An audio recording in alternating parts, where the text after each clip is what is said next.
Welcome. Today we're diving into punishers, specifically the distinction between unconditioned, conditioned, and generalized punishers.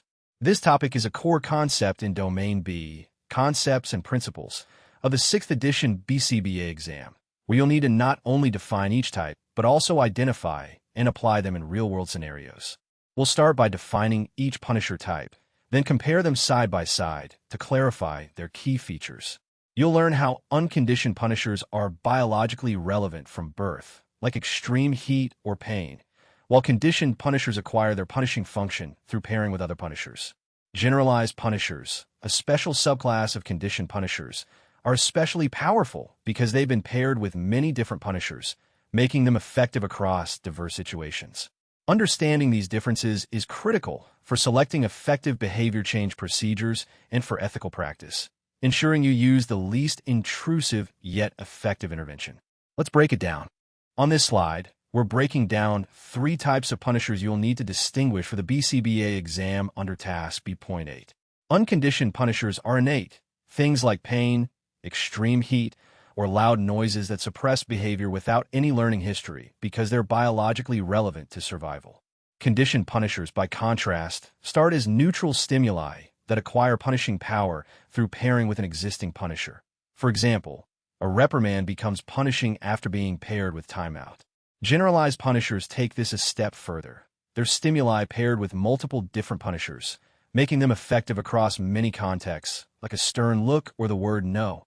The key distinction is that unconditioned punishers are built in, while conditioned and generalized punishers are learned through association. On the exam, you'll be asked to identify and differentiate these types in scenarios, so understanding how each develops and functions is essential for designing effective behavior change procedures. On this slide, we compare 3 types of punishers you must know for the BCBA exam: unconditioned, conditioned, and generalized. Unconditioned punishers require no prior learning. Pain, extreme temperatures, and loud noises are inherently punishing due to biological relevance. However, they are rarely used in ethical behavior interventions because they can cause distress. Conditioned punishers, like reprimands paired with timeout, become punishing through pairing with an existing punisher. Their effectiveness depends on maintaining that pairing, making them common in token economies and social consequences.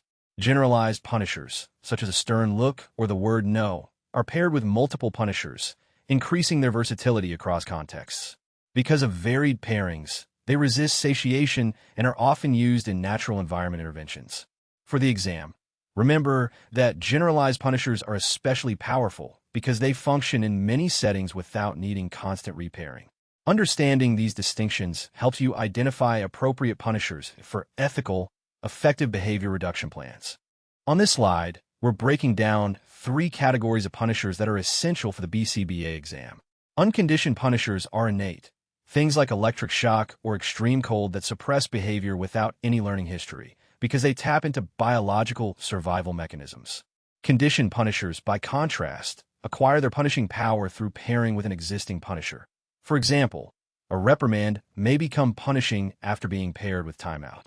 Generalized punishers are especially versatile. They've been paired with multiple punishers, so a stern look or the word no can suppress behavior across many settings. For the exam, remember that ethical guidelines strongly discourage using unconditioned punishers due to their intensity and potential for harm. Instead, you'll be expected to prioritize conditioned and generalized punishers in practice, as they're less intrusive and more socially acceptable. Understanding these distinctions helps you select appropriate ethical interventions, a key competency on the BCBA exam. On this slide, we're comparing unconditioned, conditioned, and generalized punishers, a key distinction for the BCBA exam. Unconditioned punishers, like pain from a burn, require no learning history. They're biologically hardwired for survival and have strong, innate effects. Because they pose high risk of harm, their ethical use in ABA is rare and carefully justified. In contrast, conditioned punishers, such as a reprimand or stern look, require pairing with an existing punisher to acquire their effect. They have a weaker biological basis, depending entirely on the individual's learning history, but are common in practice with appropriate safeguards. Generalized punishers, a subset of conditioned punishers, are especially resistant to satiation. meaning their effectiveness doesn't diminish quickly, even after repeated presentation. For the exam, remember that identifying whether a punisher is unconditioned, conditioned, or generalized helps you select ethical, effective interventions and anticipate how satiation or learning history might influence behavior change. Unconditioned punishers are stimuli that reduce behavior without any prior learning history, and the BCBA exam expects you to recognize them as primary punishers rooted in biological survival. Painful stimuli like electric shock, pinches, or burns function innately because they threaten physical integrity, automatically decreasing the behaviors that produce them. Extreme temperatures, whether intense heat or cold, also punish behavior without conditioning, as they compromise homeostasis. Sudden loud noises, such as a gunshot or alarm, are unconditioned punishers due to their startle reflex and inherent aversiveness, often reducing approach or ongoing actions. Bright lights, especially intense or sudden flashes, can similarly punish behavior, particularly in sensitive individuals, by causing discomfort or pain. Unpleasant tastes like bitterness or foul odors are innately aversive, punishing ingestion or approach behaviors directly. For the exam, remember that these punishers require no pairing with other aversive stimuli. They work from the start. Distinguishing them from conditioned punishers, which gain their power through association, is critical for task list items on punishment and motivating operations. Now, let's clarify the critical distinction between conditioned and generalized punishers, because the BCBA exam will test your ability to differentiate them in applied scenarios. A conditioned punisher is a neutral stimulus that becomes punishing after being paired with a single existing punisher, like a reprimand paired with timeout. Its punishing effect is moderate and can weaken if the pairing stops. In contrast, a generalized punisher is a neutral stimulus paired with multiple, varied punishers, making it highly resistant to satiation and effective across many contexts. For example, a stern look that has been paired with various consequences, such as loss of privileges, reprimands, or timeout, becomes a generalized punisher. In ABA, conditioned punishers are common in structured systems like token economies and response cost, while generalized punishers are more useful in natural environments and social interactions. On the exam, watch for scenarios where a stimulus punishes behavior across different settings. That signals a generalized punisher at work. On this slide, we're breaking down how punishers are established, a key distinction for the BCBA exam because it affects how you select and maintain punishers in practice. Unconditioned punishers are innate. Things like pain, extreme heat, or loud noises function as punishers from birth without any learning history. Conditioned punishers, by contrast, acquire their punishing power through pairing. A neutral stimulus, like a reprimand, is repeatedly paired with an existing punisher, such as a loss of privileges, until it alone suppresses behavior. Generalized punishers take this further. They're paired with multiple different punishers across contexts, making them effective in diverse situations. For the exam, remember that conditioned punishers can weaken if the pairing stops, so maintenance matters. Generalized punishers are more resistant to extinction because of their varied pairing history. You'll need to identify which type is at play in scenario questions and understand how to establish or maintain them ethically and effectively. This slide breaks down punisher types into unconditioned, conditioned, and generalized categories, a key distinction for the BCBA exam. Unconditioned punishers, like pain or extreme physical restraint, are biologically aversive without prior learning. The exam will test your understanding that ethical guidelines strictly limit their use. They're reserved for crisis intervention, require informed consent, and demand continuous monitoring. Conditioned punishers, such as losing tokens in a token economy, response cost, or timeout, acquire their punishing power through pairing. You'll need to know how reprimands function only when consistently paired with other consequences, a common exam scenario. Generalized punishers, like stern looks or verbal reprimands, work across multiple settings because they've been paired with various punishers, making them resistant to satiation. On the exam, expect questions about selecting the least restrictive punisher, ensuring ethical implementation, and always pairing punishment with reinforcement to maintain client dignity and procedural integrity. When punishment is considered, the BCBA must navigate strict ethical safeguards. The least restrictive alternative principle requires that reinforcement-based strategies be exhausted and documented as ineffective before punishment is introduced, A key point for exam questions on intervention selection. Informed consent is non-negotiable. Clients and guardians must receive clear, written explanations of the punishment procedure, its risks and alternatives, and provide signed consent prior to implementation. A common scenario in ethics vignettes. Continuous monitoring for side effects like emotional outbursts, aggression, or escape behaviors is essential. The BCBA must adjust or discontinue the procedure if these arise, reflecting the responsibility to clients and stakeholders code. Finally, database decisions are critical.